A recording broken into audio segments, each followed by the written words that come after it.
लो भाई, आ गया दिनेश पेप्सी पानी पूरी वाला। आइए आइए और पेप्सी पानी पूरी खाइए। पानी पूरी खाने का एक नया अंदाज। आइए आइए।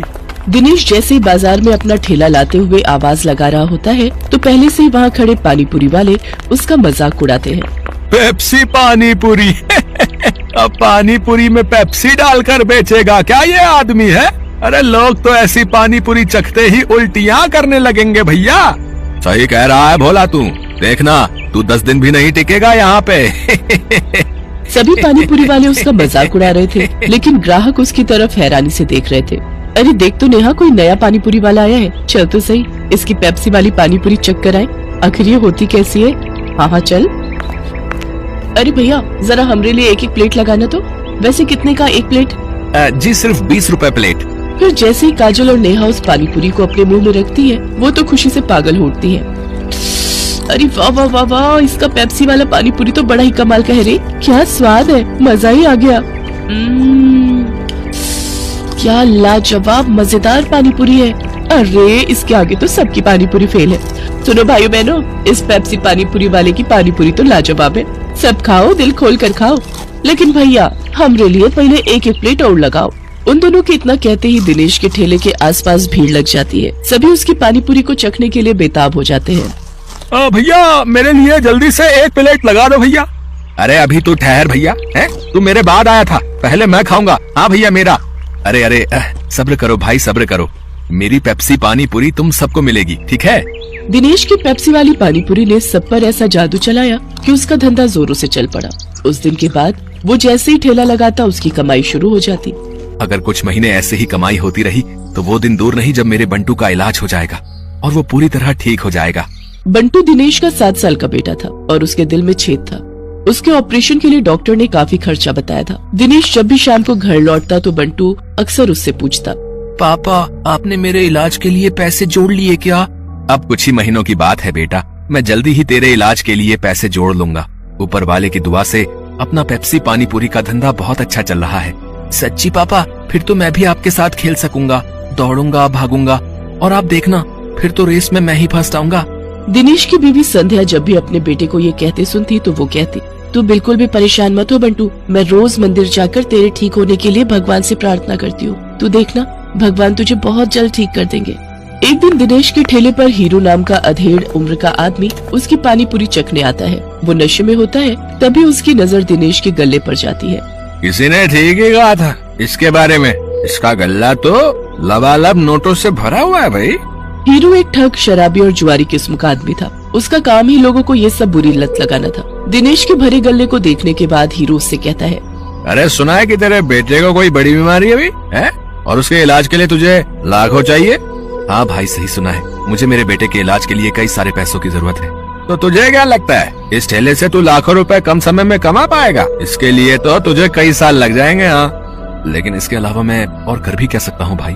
देख इसमें मैं तेरी मदद कर सकता हूँ। अगर तुझे हफ्ते भर में ही 5 लाख रुपए कमाने हो तो मुझे आकर मिल लेना। ये रहा मेरा पता, ठीक है ना? अच्छा अब मैं चलता हूँ, ठीक है भाई? आखिर ऐसा कौन सा रास्ता है इसके पास जो ये मुझे एक हफ्ते में इतने पैसे कमा कर दे देगा?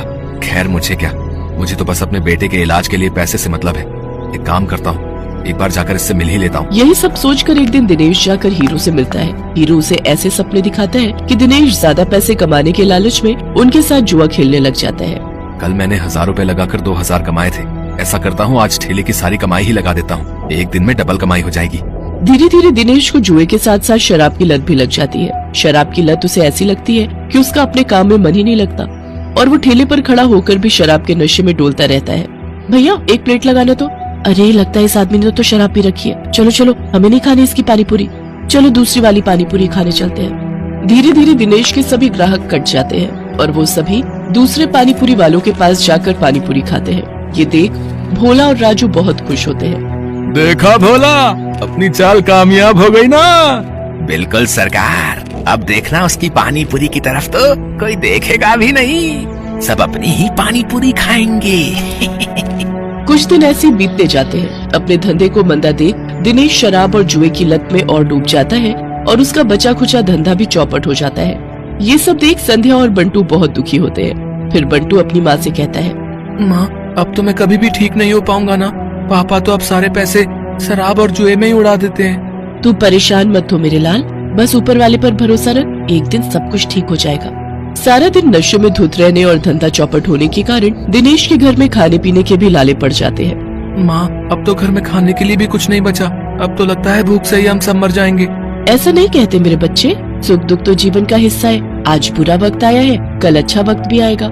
ऐसे ही कुछ समय और बीत जाता है। फिर एक दिन उस बाजार में एक आदमी आता है जो सबको पर्चे बांट रहा होता है। तभी वो दिनेश के ठेले पर आता है। अरे सुनो भाई, पेप्सी पानीपुरी वाले, हमारे सेठ मंगल राम चाट भंडार वाले की तरफ से एक प्रतियोगिता होने जा रही है, जिसमें सभी चाट वालों के बीच कंपटीशन होगा। जो भी इस प्रतियोगिता को जीतेगा उसे पूरे 5 लाख इनाम और साथ ही हमारे मशहूर मंगल राम चाट भंडार वाले बाजार में एक स्टॉल भी लगाने को मिलेगा। मंगल राम चाट भंडार बाजार, वहाँ तो बड़े बड़े लोग आते हैं चाट खाने के लिए। अरे तभी तो कह रहा हूँ, अगर जीत गए तो रोज की अच्छी खासी कमाई होगी और 5 लाख मिलेंगे वो अलग। मंगल राम चाट भंडार कोई ऐसी वैसी जगह नहीं थी, बल्कि शहर का फेमस चाट बाजार था, जहाँ शहर के बड़े बड़े लोग चाट खाने आते थे और कई टूरिस्ट भी वहाँ आते थे। उस बाजार में चाट लगाने वालों की अच्छी खासी कमाई होती थी, लेकिन ये सब बातें जानते हुए भी दिनेश उस प्रतियोगिता में कोई खास दिलचस्पी नहीं दिखाता। मंगल चाट भंडार है तो मुझे क्या, मैं जहाँ हूँ वहीं ठीक हूँ, मुझे इन सब से कोई फर्क नहीं पड़ता। उधर भोला और राजू उस कंपटीशन के बारे में सुनकर आपस में कहते हैं, सुन भोला, इस कंपटीशन को तू जीते या मैं, मुझे कोई फर्क नहीं पड़ता, बस कोई और नहीं जीतना चाहिए। हाँ भाई, बस एक उस दिनेश का ही डर था, लेकिन वो तो हमारी कृपा से फेल हो चुका है, तो अब हम दोनों के अलावा उस कंपटीशन को कोई जीत ही नहीं सकता। अगले दिन हीरो भोला और राजू से मिलने आता है। क्यों भाई, मान गए ना मुझे? आखिर मैंने शराब और जुए की लत लगाकर उस दिनेश के धंधे को चौपट कर ही दिया भैया है। तुम्हारे एक बार कहने से ही तुम्हारे दुश्मन को कैसे ढेर कर दिया मैंने। अगर वो ढेर नहीं होता तो हमारा धंधा आबाद कैसे होता भाई? उसकी पेप्सी पानीपुरी ने तो हम लोगों का धंधा ही चौपट कर दिया था भाई। तभी उनकी ये सारी बातें दिनेश सुन लेता है और अपने किए पर उसको बहुत पछतावा होता है। मैं भी कितना बेवकूफ था जो इन पाखंडियों के झांसे में फंस गया और बर्बाद हो गया, लेकिन अभी भी कुछ नहीं बिगड़ा है। मैं इन सबको मजा चखाऊंगा, मैं इस प्रतियोगिता में हिस्सा जरूर लूंगा। यही बात मन में ठाने दिनेश उस चाट प्रतियोगिता में हिस्सा लेता है और अपनी पेप्सी वाली पानीपुरी की रेसिपी से इस कॉन्टेस्ट को जीत लेता है, जिससे उसे 5 लाख का इनाम मिल जाता है। साथ ही मंगल चाट भंडार में स्टॉल लगाने के लिए जगह भी। इनाम से मिले पैसों से वो अपने बेटे का इलाज करवाता है। बंटू पूरी तरह से ठीक हो जाता है और वो भी दूसरे बच्चों की तरह खेल कूद करने लगता है। दिनेश की पेप्सी पानीपुरी अब मंगल राम चाट भंडार की जान बन गई थी। उस बाजार में जो भी ग्राहक आता वो उसकी पानीपुरी चखे बिना वापस नहीं जाता। उसकी तरक्की देख राजू, भोला और हीरो को अपनी करनी पर बड़ा पछतावा होता है।